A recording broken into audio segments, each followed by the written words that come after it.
La gente quiere vivir 100 años, pero, doctor, también quiere verse bien. También quiere tener el cuerpo perfecto. Entonces, sin irnos obviamente, a sustancias anabolizantes, sin irnos a fármacos, ¿cómo una persona puede conseguir ese cuerpo ideal? Ese músculo, pero a la vez esos abdominales.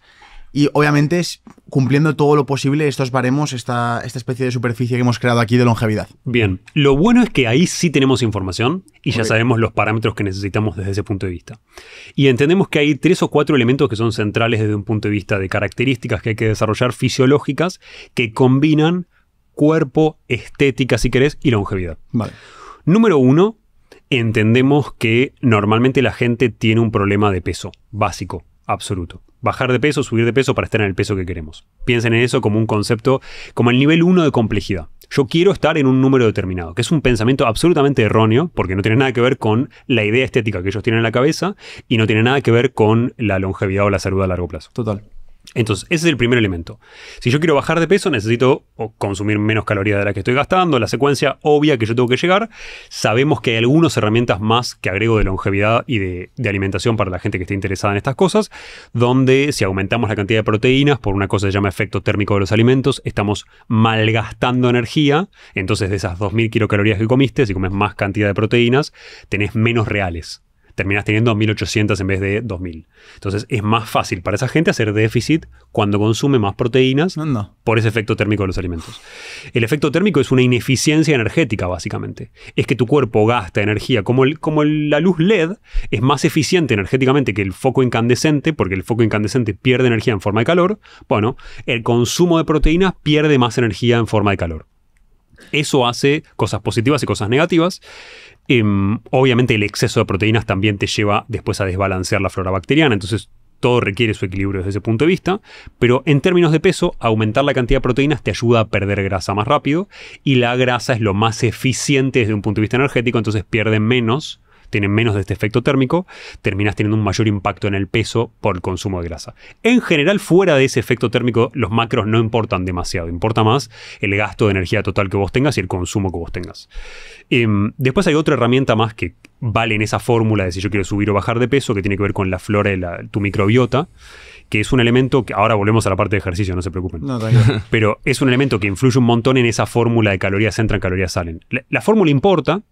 La fórmula va a determinar tu peso, pero lo que la gente muchas veces no tiene en consideración es cómo la estimulación hormonal a posteriori afecta a qué vas a construir y a qué energía se va a desperdiciar y qué energía no. Entonces, estimular mucho insulina, por más que yo consuma una cantidad de macronutrientes equivalentes, tengo una cantidad de calorías equivalente siempre. Si yo consumo más hidratos de carbono rápidos, por ejemplo, consumo más sodio, voy a estar estimulando más insulina, voy a tender a lo largo del tiempo a mantener mi peso, pero a mantener un valor de grasa corporal un poquito más elevado que si estuviera comiendo más proteínas, en esa misma ecuación de la cantidad exacta de calorías. Entonces, hay una pequeña influencia de esos macronutrientes, sobre todo a largo plazo, no tanto en el corto plazo, que tiene que ver con composición corporal y que va a ser muy importante para todo lo que tiene que ver con estética y longevidad juntas. El segundo elemento es la microbiota, que normalmente determina qué es lo que vos podés absorber y qué no. La gente piensa que cuando se metió en la boca el alimento ya cuenta como caloría, y de hecho lo contamos así. De hecho, en mi propia aplicación que detecta cantidad de calorías con una foto, hacemos eso. Y es imperfecto desde un punto de vista práctico porque vos tenés una microbiota. Esa microbiota, por ejemplo, lo vemos con bacterias como la Akkermansia mucinífila o el Odinobacter, que son una nueva generación de probióticos que va a estar cada vez más disponible. Nos volvemos menos eficientes desde el punto de vista de la absorción, sobre todo de hidratos de carbono. Entonces lo que se ve es que la gente que tiene más de estas bacterias, que casualmente tienen más de estas bacterias los centenarios, o sea, de nuevo volvemos a ese área, tienen más ineficiencia energética de absorción de nutrientes, pierden más por materia fecal. Vale. Lo que la gente no tiene en cuenta es que vos por ahí vas de cuerpo y perdés, dependiendo de si tenés diarrea, si tenés colon irritable, si no tenés ningún problema, etcétera, de 2% de tus calorías consumidas a 20% de tus calorías consumidas si tienes una diarrea importante. Ya nos ha pasado a todos que tuvimos una diarrea por alguna infección y bajamos de peso. Entonces, esa pérdida desde un punto de vista de calorías es una pérdida que importa para el término de peso a largo plazo, sobre todo si yo tengo problemas digestivos. Entendiendo eso, esas son las variables que van a mover la cantidad de calorías que yo pueda llegar a consumir. De nuevo, tenemos que agregarle a eso lo que yo gasto. Mucha gente sobreestima lo que gasta.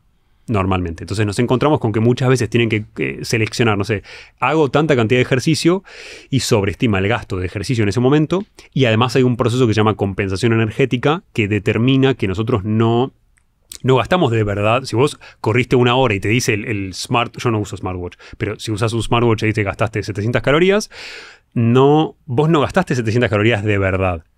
Eso es una estadística general acorde a tu peso, que es aproximada y que a su vez te va a impactar de manera negativa después porque tu NEAT, tu actividad que genera calor no relacionada con ejercicio posterior del día, va a ser menor porque vos vas a estar cansado y te vas a mover menos y vas a caminar menos. O vas a mover menos los brazos, por ejemplo. Entonces, terminamos haciendo lo que se llama compensación energética, donde la idea que se puede llevar la gente es que de cada 100 calorías gastadas por ejercicio, reales, que no te afecten después una reducción metabólica, gastamos 78. Hay un 22% que seguro se pierde en esa compensación. Es importante porque la gente dice, bueno, yo gasté 500 calorías, bueno, puedo comer 500 calorías más. Y después engorda y no entiende por qué. Y esa es la ecuación que justifica esto. Entonces, volviendo al tema del peso, tenemos un problema de peso obvio, donde tendemos al sobrepeso a lo largo del tiempo. Hay generaciones más jóvenes donde eso va a ser menos notorio porque ya hay más conciencia con respecto a salud, pero sí empezamos a encontrarnos con un problema que es mucho más grave desde un punto de vista de salud a largo plazo, que tiene que ver con la composición corporal, lo que se llama composición corporal, y que une longevidad con estética, que vos me preguntabas antes. ¿Por qué importa esto? Porque nos empezamos a encontrar con cada vez más gente dentro del IMC normal, dentro del peso normal, estándar, que no consideramos sobrepeso, con alto porcentaje de grasa y bajo porcentaje de músculo. El flaco gordo, básicamente. ¿Cuál es el problema de esto? Que todas las consecuencias negativas metabólicas que sabemos que están relacionadas al sobrepeso, también están relacionadas a un aumento de porcentaje de grasa corporal. Claro. Entonces están empezando a cambiar las métricas, que todavía falta mucho tiempo para que se transformen en guías, realmente hablando, pero ya hay muchas instituciones que lo toman, donde el sobrepeso ya no está determinado por el peso de tu balanza, porque hay fisicoculturistas que no tienen sobrepeso y que por ahí pesan 100 kilos, no está determinado por el peso de tu balanza, sino por el porcentaje de grasa corporal que vos tenés. Vale. Entonces empezamos a hacer DEXA a la gente y empezamos a ver que el flaco no tiene músculo y que tiene alto porcentaje de grasa. Y te encontrás con gente más de generación millennial que no hace ejercicio, que es sedentaria y que tiene 32, 33, 35% de grasa corporal, que es algo que consideramos obesidad desde un punto de vista metabólico. Vos lo ves, claramente no parece que tuviese sobrepeso, pero tiene sarcopenia, tiene muy poca masa muscular y tiene mucha cantidad de grasa corporal. Entonces, hay un factor que es muy interesante, que es que la gente piensa en estética, piensa en un número de peso, y es un error conceptual, porque cuando vos vas a tomar el parámetro de me gustaría tener el cuerpo de Brad Pitt en el club de la pelea, el que sea, no importa, tenés que pensar no solamente en altura y peso, sino en porcentaje de grasa corporal. Claro. Y eso en general requiere aumento de masa y después pérdida de grasa.